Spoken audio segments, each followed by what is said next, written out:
Not just that it doesn't depend upon copyright, copyright can be affirmatively harmful to that work.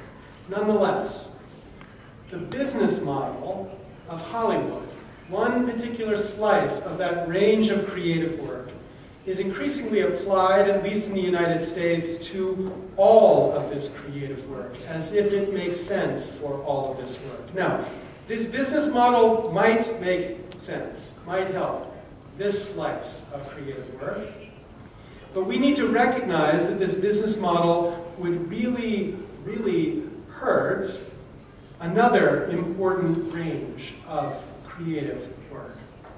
And that we need to be more subtle and distinguish between the places where copyright law works well and the places where copyright law doesn't. So this is a problem, I want to say. This is law out of sync with the technology. And just as with the Fourth Amendment, we need to update copyright law. It needs an update, a substantial update, to make it make sense in the context of current digital technologies. Not just tinkering with copyright law at the edges, fitting slight changes to make it work a little bit better. And I've spent the last decade trying for my own Jefferson's Moose, trying to find the example that will get people to see why exactly we need something more than just tinkering in the context of copyright law to make it make sense in the context of digital technologies. I want to offer here 3 candidates for this moose. So, number 1, we could think about peer-to-peer piracy, what my friend Valenti referred to as terrorism, where these are our terrorists. We need to recognize when we think about peer-to-peer technology that this war is a war of prohibition. And this war of prohibition has not worked. If by worked you mean reduce the bad behavior. This is the history of peer-to-peer file sharing. The one thing we learned from this graph is that peer-to-peer file sharers don't read Supreme Court opinions from the United States. That's the point where the Supreme Court made it perfectly clear this activity was illegal, yet there's no fall-off in the activity at all. All there is, all that this war has done, is to render a generation criminal. And indeed, throughout Europe, it has sparked the birth of a pirate party movement, the most extreme participants in that movement, who are the abolitionists in the context of copyright. So that story might be enough to get some people to say, we need a radical change. That might be the moose that's necessary for them. If it's not for you, then here's a second possible candidate for the moose. You know this company, Google. They launched this project called the Google Print Project, which they renamed to be the Google Book Search Project. The objective of the Google Book Search Project was to Googleize books, meaning make it possible for you to search books in the way that you search the internet. So what exactly would that mean? Well, Google identified 3 categories of books, and it found 18 million books in major research libraries around the world that it wanted to Googleize.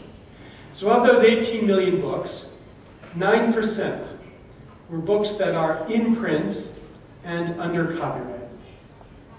16% were books that were in the public domain, meaning that 75% of these books in the 18 million that Google would scan are books that are presumptively under copyright, but out of print, meaning it's effectively impossible to identify who the copyright owner is in order to ask permission to do anything with that book. The Google Book Search Project was then going to scan all of these 18 million books, but then give access to the public differentially, depending on which category the book fell into. So there are 3 categories here. If the books were in the public domain, then Google would grant full access to the books. You could search the whole book, you could read the whole book, you could download the book to your own machine for free. If the book was presumptively under copyright, then Google would offer at least snippet access. This is what snippet access looks like. Just rips of the pages around the words where you searched, to at least let you know that the words you're looking for are in the particular books, and then it gives you a simple way to go get a used book, and then there's a plan to make this integrated with local libraries so you can find a library that would have this book so you could collect it. And then for books that are in print and in copyright, Google would give as much access as the current publishers or authors would allow. So they might choose to give more than just snippet access, as this publisher has, to read a couple pages around the particular book, but as much as the publisher permits beyond the snippet access that Google thinks they can give by virtue of fair use.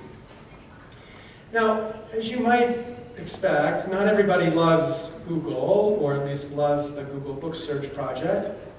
And in the United States, when you don't love someone, you typically get around to suing them at some point.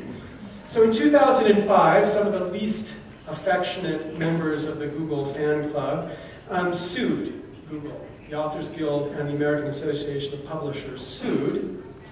And what they said was permission was required for every book not in the public domain that was scanned, regardless of what access there was. You needed to get permission from the copyright owner simply to scan it to build the index. So for the public domain, of course, that didn't matter because there's no permission necessary at all. And for works that were in print and in copyright, it's not such a severe burden because, of course, you can identify the owners of those copyrights very easily. But for 75% of these works, what the position of the American Association of Publishers and Authors Guild means is that these books would be invisible in any digital library. They would be orphans and inaccessible to anybody who gets access to knowledge through the internet, because there would be no way to find the people to get permission to make these works available. So you might look at that example and say, this is outrageous, this is ridiculous, we need to change the law to solve that problem. So that might be your moose. But if that's not your moose, then I have one final candidate for the moose. I'm going to show you a clip from this extraordinary site called Through You. As this describes, the thing I'm going to show you was composed by an artist who simply took clips from YouTube and put them together to build the thing which you're going to see. So each of these clips is edited in a way to construct what you've seen and produce a whole album. Here's the first song in the album. Well, what can I do? You can play that 16th note groove just straight. Go. You'll be amazed. Okay.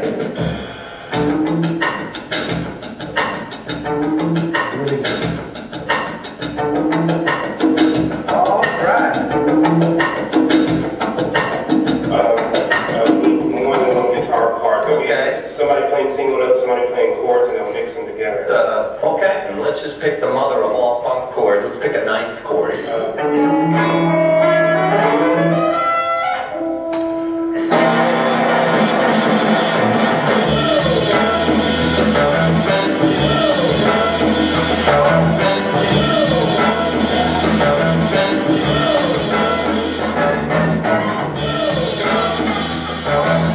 Now, if there are any lawyers out there and you thought about how you could license the ability to do this, how you could license the ability to snip together these different clips, license the ability to make this music available in the context of YouTube, you recognize that it would be literally impossible to do this legally.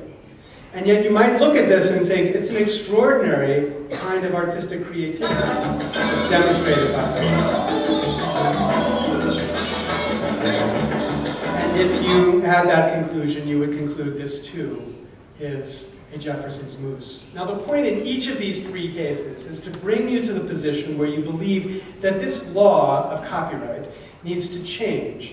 It needs to change in a fundamental way to enable the kind of creativity and access and culture that technology has made possible.